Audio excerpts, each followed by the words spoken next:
vamos a hablar entonces de las llaves para entender la clase el día de hoy.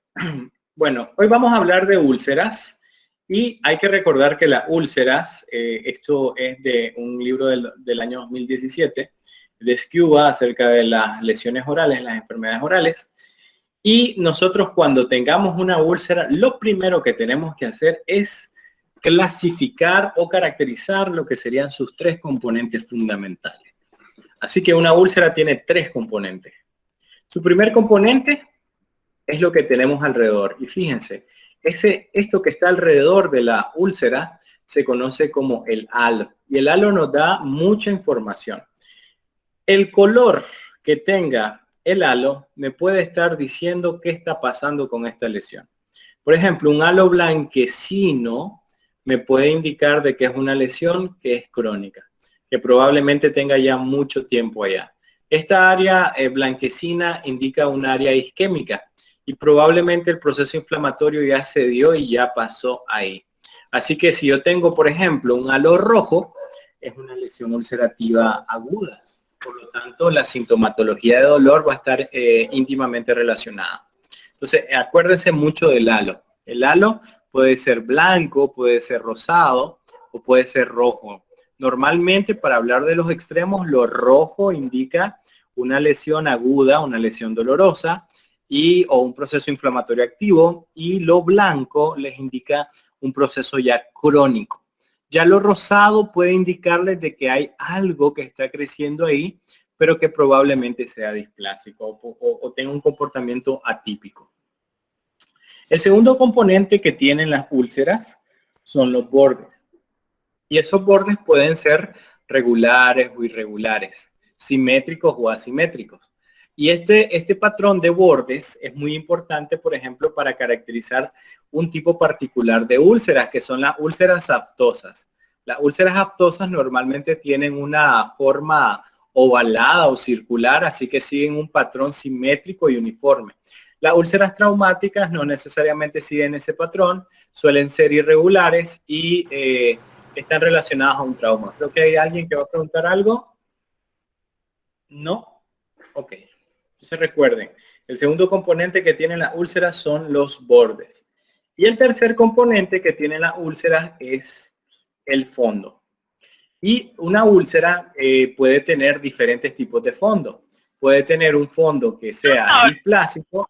Dígame.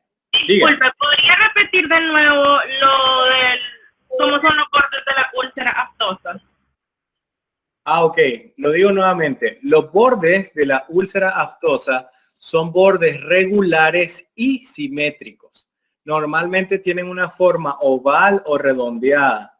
Eso es por el desarrollo, la patogenicidad o la patogenia, perdón, de lo que sería la lesión como tal, que es una sola vesícula que luego estalla y queda la úlcera. No como en el caso de herpes, donde tenemos múltiples pequeñas úlceras que se coleccionan entre sí y forman unos bordes irregulares de la misma. Entonces los bordes de las úlceras aftosas son bordes regulares y simétricos. Casi siempre tienen una forma oval o redonda. Muy bien, tenemos también lo que es el fondo de las úlceras. Un fondo que sea, tres posibilidades son en general. Tenemos un tejido de granulación, podemos tener lo que sería un tejido displásico y también podemos tener lo que sería necrosis. Eso es importante a la hora de hacer la biopsia, porque en el estudio histopatológico nos puede llevar esa información. Nos pueden decir que hay necrosis y bueno, si hay necrosis, el tratamiento pues a seguir es, si no eliminé toda la úlcera, pues hacer toda la eliminación de la misma. Si no sale tejido de granulación, pues no es tan malo, el tejido está tratando de recuperarse, solo le ayudamos a recuperarse. Y cuando tenemos displasia, pues ahí sí nos preocupamos. Ahí sí definitivamente nos preocupamos porque puede tener un comportamiento peligroso. No sé si alguien nos quiere compartir algo, nos quiere hacer alguna pregunta. Ok. Adelante. ¿No? Ok. Dígame, diga. Cuando habló de lo de la úlcera, que se manifiestan como úlceras, dijo que la sífilis no estaba presente en todos los estadios, que era en la primaria adquirida. ¿Se presenta como úlcera? Sí, es correcto, eso es correcto. Ok. Listo. Tal vez ahí me desactiva su micrófono. Gracias.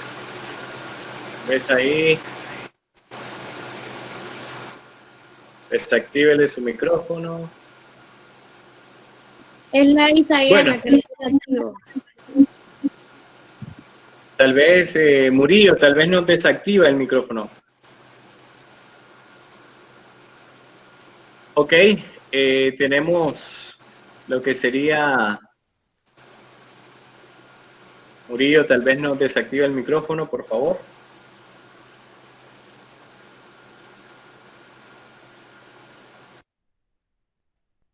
Ok, parece que ahora sí. Muy bien, entonces aquí tenemos del Regezzi nuestra clasificación de úlceras. Las úlceras pueden dividirse en dos, las úlceras agudas y las úlceras crónicas. Las úlceras agudas, obviamente, como les había dicho, el dolor es un elemento significativo. En el caso de las úlceras crónicas, probablemente el dolor sea nulo o muy poco.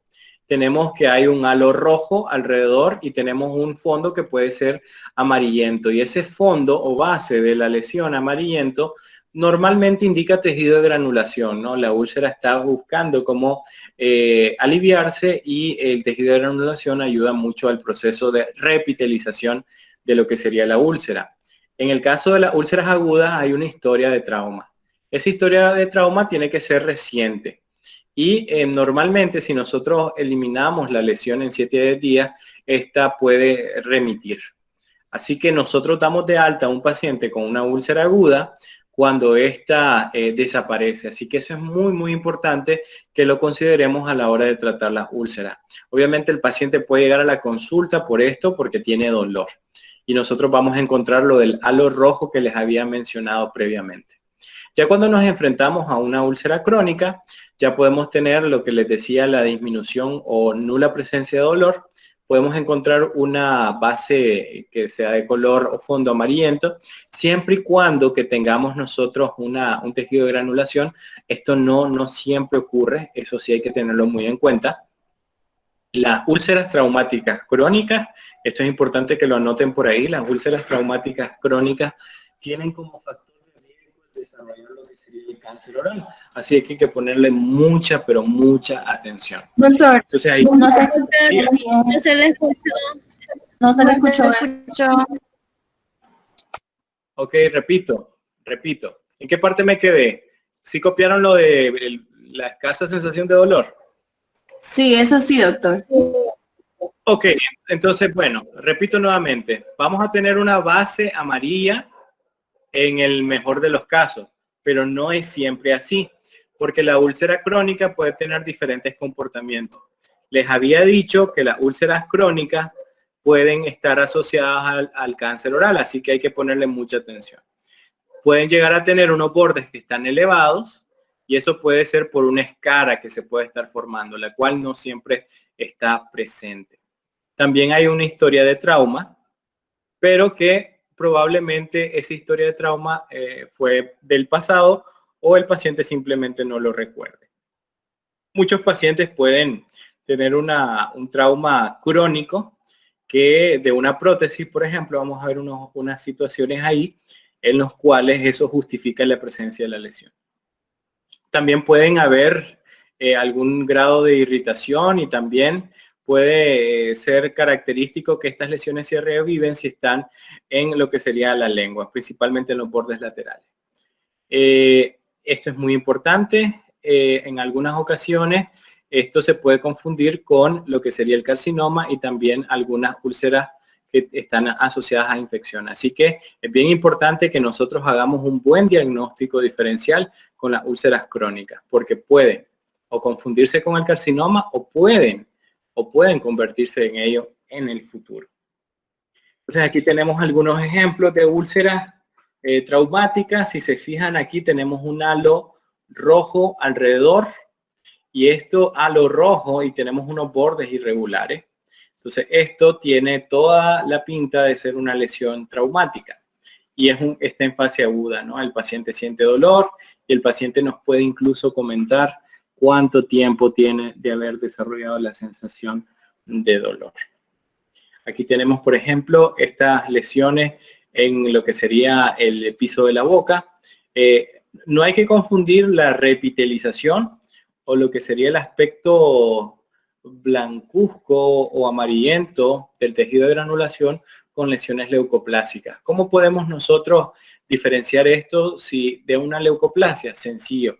Nosotros venimos y utilizamos una gasa o utilizamos un hisopo o incluso la jeringa triple y aplicamos un poco de aire o un poco de presión con el hisopo. En este caso tiene que estar húmedo, ¿sí? El hisopo húmedo.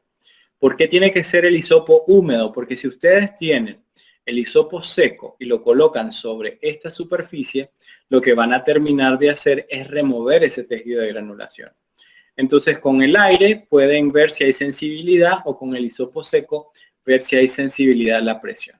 Entonces, si hay dolorcito a la presión, entonces eso ayuda. Otra forma que les puede ayudar para diferenciarlo es tocar lo que serían los bordes de la herida. Toquen alrededor de la herida y cuando ustedes tocan alrededor de la herida y si el paciente siente dolor, aunque no estemos tocando el centro de la lesión, eso también nos ayuda mucho. El síntoma de dolor va a ser una de las claves importantes para diferenciar lo que sería una úlcera aguda de una úlcera crónica.